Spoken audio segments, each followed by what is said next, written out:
दोस्तों, गुजरात राज्य में स्थित द्वारका हिंदुओं के लिए महत्वपूर्ण तीर्थ स्थान है और 4 धामों में से एक धाम भी है। अरब सागर के तट पर स्थित द्वारका और उसके आसपास कई खूबसूरत मंदिर हैं और जन्माष्टमी के दौरान हजारों पर्यटक कान्हा के दर्शनों के लिए द्वारका पहुंचते हैं।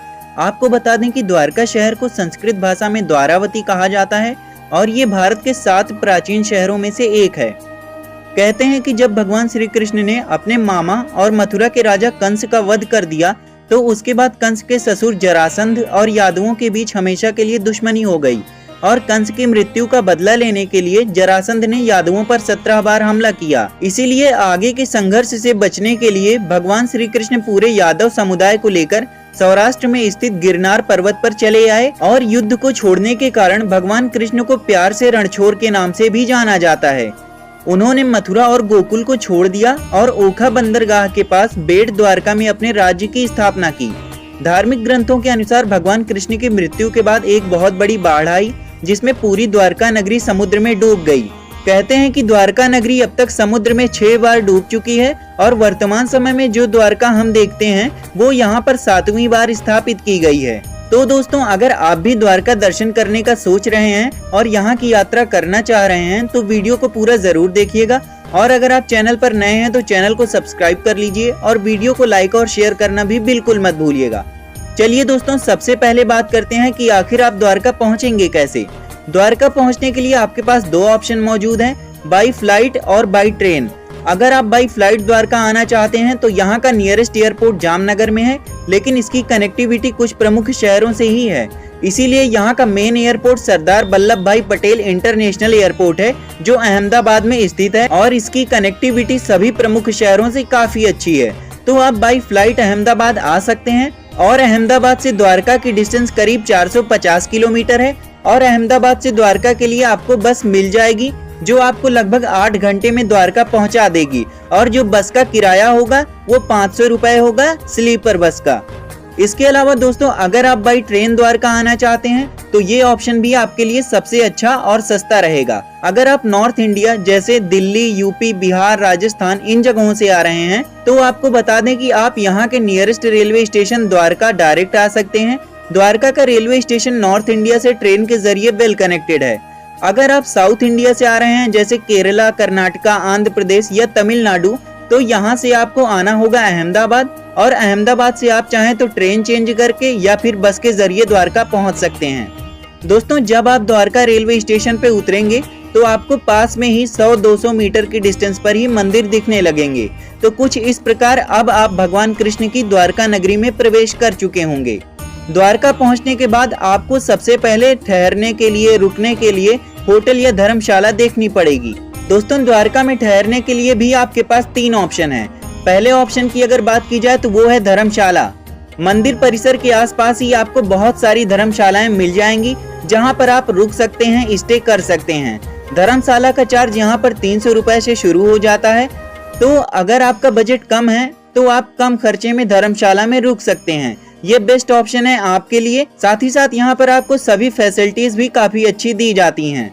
दूसरा ऑप्शन आपके पास है गेस्ट हाउस का। यहाँ पर द्वारकाधीश मंदिर ट्रस्ट की तरफ से यात्रियों और दर्शनार्थियों के ठहरने के लिए गेस्ट हाउस बनाए गए हैं जहाँ पर आप स्टे कर सकते हैं। गेस्ट हाउस में रूम आपको 500 रुपए से लेकर 700 रुपए तक मिल जाएंगे। इन सब के अलावा तीसरा ऑप्शन आपके पास है प्राइवेट होटल्स का। यहाँ मंदिर परिसर के आसपास में आपको कई प्राइवेट होटल्स देखने को मिलेंगे जहाँ पर आपको 500 रुपए से 1000 रुपए तक के रूम मिल जाएंगे। तो कुछ इस प्रकार आप अपनी सुविधा अनुसार और अपने बजट के हिसाब से धर्मशाला, गेस्ट हाउस या प्राइवेट होटल में से किसी का भी चुनाव कर सकते हैं। चलिए दोस्तों, अब बात करते हैं भोजन की। द्वारका में भोजन के लिए भी आपके पास 2 ऑप्शन हैं। पहला है, यहाँ मंदिर ट्रस्ट की तरफ से भोजनालय चलाया जाता है जहाँ पर आप मात्र 20 रुपए देकर भरपेट भोजन कर सकते हैं और इस भोजनालय का खाना बहुत ही स्वादिष्ट होता है। दोस्तों, ये जो मंदिर ट्रस्ट का भोजनालय है इसकी एक निर्धारित टाइमिंग है और इसी टाइम पर यहाँ भोजन मिलता है। इस भोजनालय की जो टाइमिंग है वो दोपहर में 11 बजे से 2 बजे तक है और शाम के समय ये भोजनालय 6 बजे से रात 9 बजे तक चलता रहता है। तो आप यहाँ पे भोजन ग्रहण कर सकते हैं, वो भी सिर्फ 20 रुपए में। लेकिन दोस्तों, टाइमिंग का विशेष ध्यान रखिएगा। इसके अलावा द्वारका में आपको बहुत सारे होटल्स और रेस्टोरेंट मिल जाएंगे जहां पर आप 60 रुपए थाली से लेकर 100 रुपए थाली तक भोजन कर सकते हैं। चलिए अब बढ़ते हैं द्वारकाधीश के दर्शन की ओर। दोस्तों, दर्शन करने से पहले आपको कुछ चीजें करनी होंगी, तो चलिए सबसे पहले इसके बारे में जान लेते हैं। सबसे पहले आपको स्नान करना पड़ेगा गोमती घाट में, और उसके बाद आप द्वारकाधीश के दर्शन करेंगे। गोमती घाट मंदिर परिसर के ठीक पीछे बना है, जहां पर गोमती नदी का समुद्र के साथ संगम होता है और यहीं पर गोमती नदी समुद्र में मिल जाती है, जिसकी वजह से गोमती घाट में स्नान करने का बहुत ज्यादा महत्व है। तो सबसे पहले आप गोमती घाट में स्नान करेंगे और उसके बाद ही मंदिर परिसर में द्वारकाधीश के दर्शन के लिए प्रवेश करेंगे। आपको बता दें कि मंदिर परिसर में किसी भी तरह का मोबाइल, कैमरा या किसी भी तरह का इलेक्ट्रॉनिक गैजेट ले जाने की इजाजत नहीं है।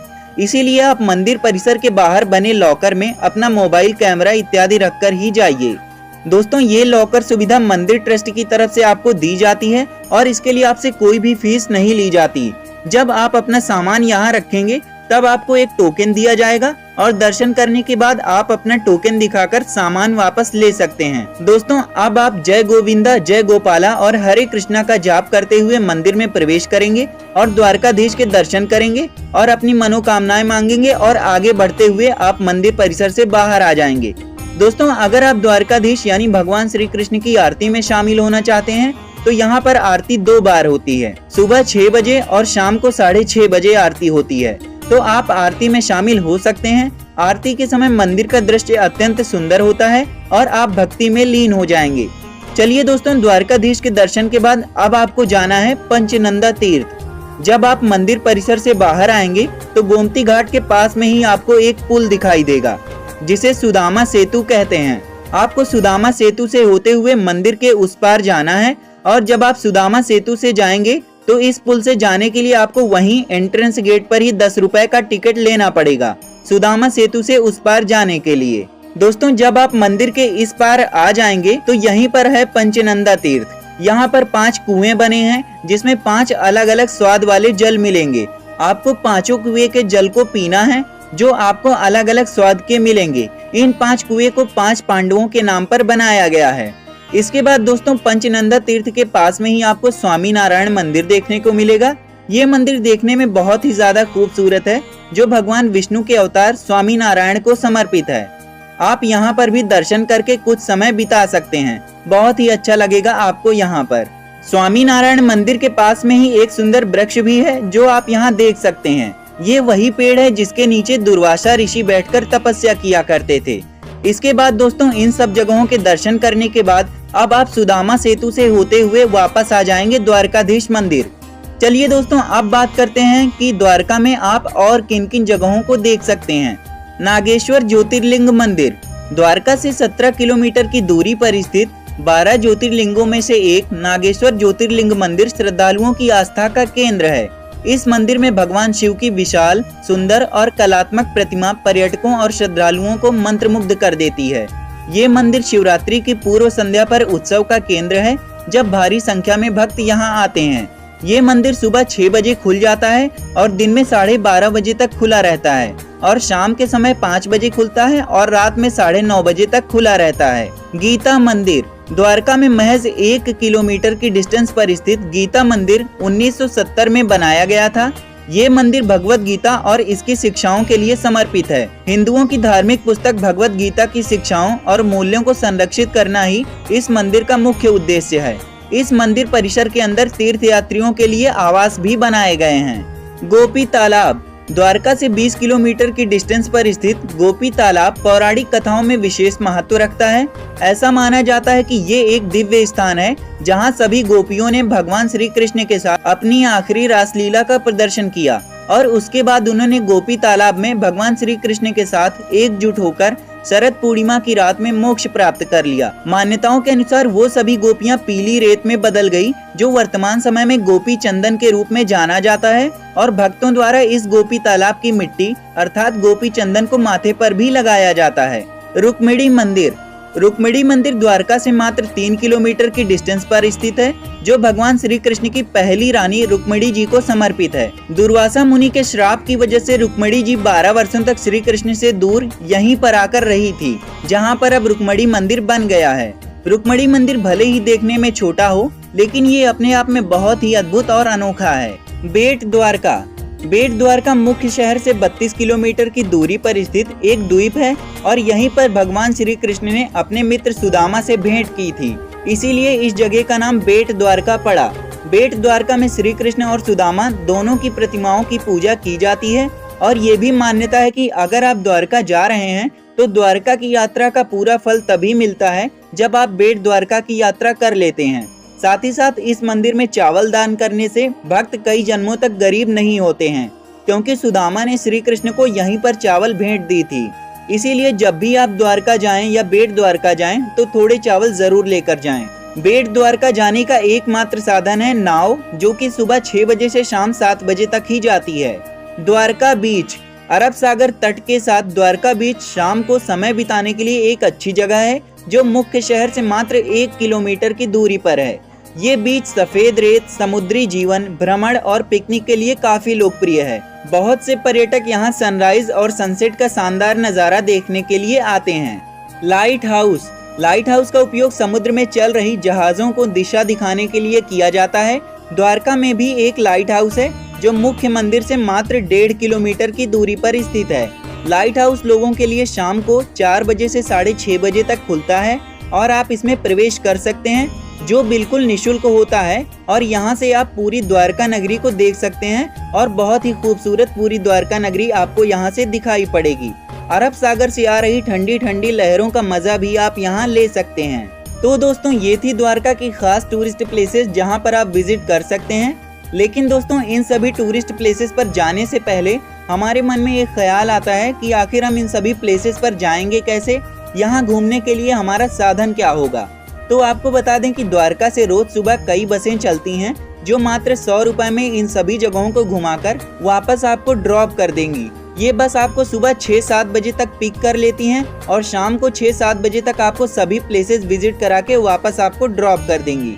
इसके अलावा दूसरा ऑप्शन भी आपके पास है कि आप एक ऑटो बुक कर लीजिए, जो आपको 500 से 600 रुपए में सभी जगहों को घुमा देगा। बस से घूमना काफी सस्ता पड़ता है, लेकिन यहाँ समय की पाबंदी रहती है, क्योंकि बस आपको सभी स्पॉट पर 40-50 मिनट ही रुकती है।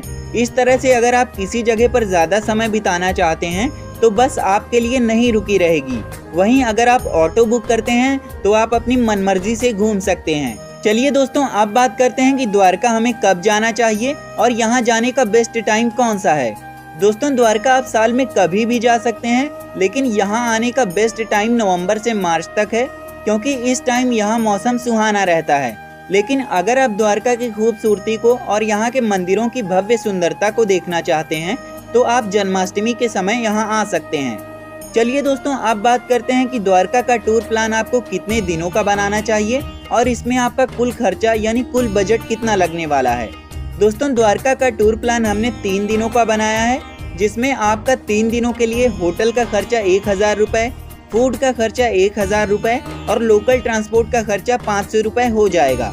तो इस प्रकार आपकी 3 दिन की द्वारका ट्रिप 2500 रुपए के आसपास हो जाएगी। तो दोस्तों, ये थी द्वारका टूर से रिलेटेड संपूर्ण जानकारी। उम्मीद करते हैं आपको वीडियो पसंद आई होगी। अगर आपको वीडियो पसंद आई है तो वीडियो को लाइक कर दीजिए और चैनल को भी सब्सक्राइब कर लीजिए, जिससे आपको यात्रा से संबंधित ऐसी ही वीडियोस देखने को मिलती रहें।